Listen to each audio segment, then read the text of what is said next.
بسم اللہ الرحمن الرحیم۔ بنی اسرائیل میں ایک نوجوان تھا، وہ اتنا نافرمان تھا کہ لوگوں نے اس سے تنگ آ کر اس کو نکال دیا بستی سے۔ بستی سے نکلنا موت تھی۔ چند دن کے بعد اس کے اسباب ختم ہوئے، کھانا پینا ختم ہو، بائی کاٹ مکمل، نہ روٹی پہنچی نہ پانی پہنچا، سسک سسک سسک سسک موت کنارے آ لگا۔ جب اس نے موت کی آہٹ کو محسوس کیا تو اس نے یوں دیکھا، کوئی ہے؟ کچھ نہیں نظر آیا۔ پھر اس نے یوں دیکھا، کوئی ہے؟ اسے کوئی نظر نہیں آیا۔ پھر اس نے بڑی ندامت سے یوں آسمان کی طرف دیکھا اور کہا اور کیا کہا، یا من لا تضرہ الذنوب ولا تنقصہ المغفرہ، اے وہ رب جو معاف کرنے سے گھٹتا نہیں اور عذاب دینے سے بڑھتا نہیں۔ میں نے ساری زندگی تیری نافرمانی کی، مجھے سب نے چھوڑ دیا ہے، میری بے بسی پہ رحم فرما، میری آمد ہے، تو نہ مجھے چھوڑ کہ تیرے نیک بندوں سے میں نے یہ سنا ہوا ہے، تو بڑا مہربان ہے، مجھے نہ چھوڑ۔ یہ کہتے کہتے وہ مر گیا۔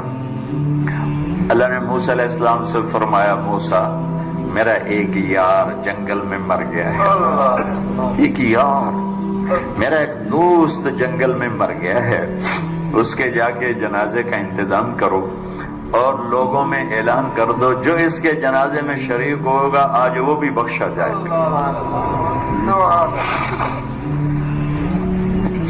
لوگ بھاگے، آگے دیکھا تو وہ بدماش، لوگ کہنے کے موسیٰ کیا کہہ رہے ہو، یہ اللہ کا ولی ہے، یہ وہی ہے جسے ہم نے دھکے دے کے نکالا، یہ وہ ہے، یہ کہاں سے اللہ کا دوست اور ولی بن گیا، یہ کہاں سے یہ مرتبہ پا گیا؟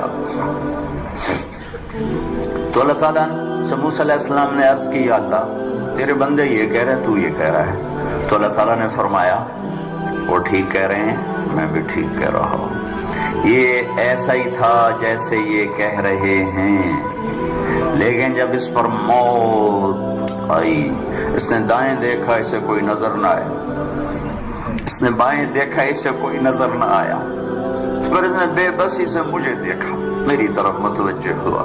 موسیٰ دیکھو، موت کے وقت کی توبہ قبول نہیں ہوتی، موت کے وقت کی توبہ قبول نہیں ہوتی، پر اللہ جو چاہے کر دے۔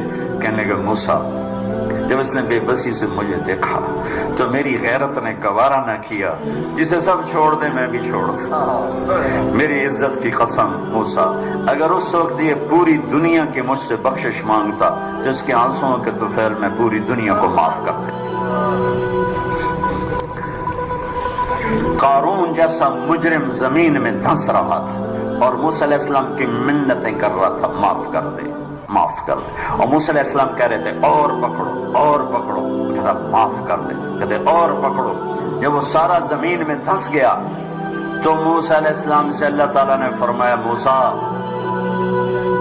بڑا مضبوط تھا تیرا دل، اتنی منتیں سن کر بھی تو نہ مانا، میری عزت کی قسم ایک دفعہ میری منت کرتا میں باہر نکال دیتا، تم پکارو تو صحیح، میں نہ آؤں تو پھر گلا دینا، میرے بنو تو صحیح، میرے بنو تو صحیح۔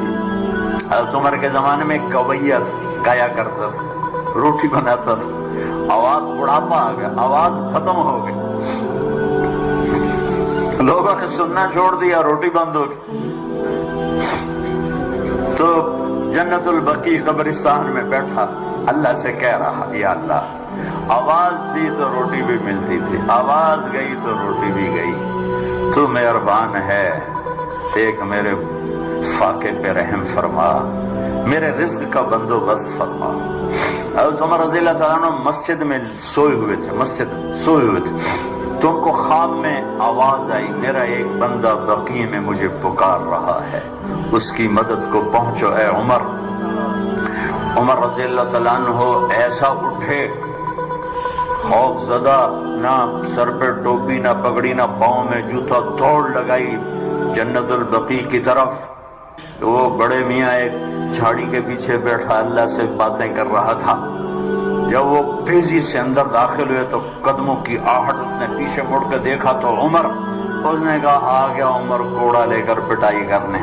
وہ بھاگا اٹھ کے، تو عمر نے فرمایا رکو رکو رکو، میں خود نہیں آیا، بھیجا گیا ہوں۔ تو وہ کہنے لگا کس نے بھیجا ہے؟ کہا وہی جس سے باتیں کر رہے تھے اس نے بھیجا۔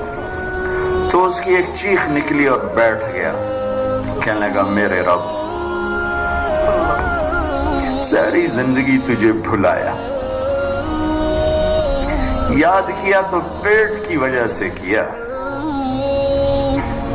اے اللہ، اور تو نے اس پر بھی لبیک کہا، اے اللہ مجھے معاف کر دے۔ اور اس کی چیخ نکلی اور جان نکل گئی۔